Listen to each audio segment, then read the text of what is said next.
Shock తర్వాత మిరపకాయకి ఒక 5 సంవత్సరాలు పట్టింది, గ్యాప్ వచ్చింది మధ్యలో.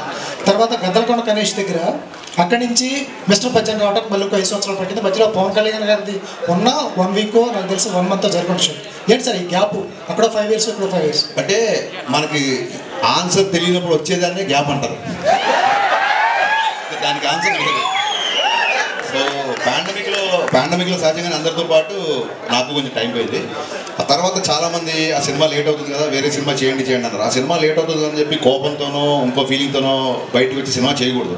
ఎప్పుడైతే మనం ఈ సినిమా బాగా తీయగలుగుతాం అన్నప్పుడే బయటకు వచ్చి సినిమా చేయాలి. సో కళ్యాణ్ గారు పాలిటిక్స్లో బిజీ అవ్వడం మూలంగా ఇమీడియట్గా ఎలక్షన్స్ మూలంగా ఇమీడియట్గా ఈ సినిమాకి షిఫ్ట్ అయ్యాం. ఈ సినిమా నేను ఎప్పుడో రాసుకున్నాను, ఈ చేంజెస్ ఇవన్నీ ఎప్పుడో చేసుకున్నాను కాబట్టి easy to shoot. So this is fastest film I career. నాకు చాలా ఫాస్ట్గా తీసిన సినిమా ఇది.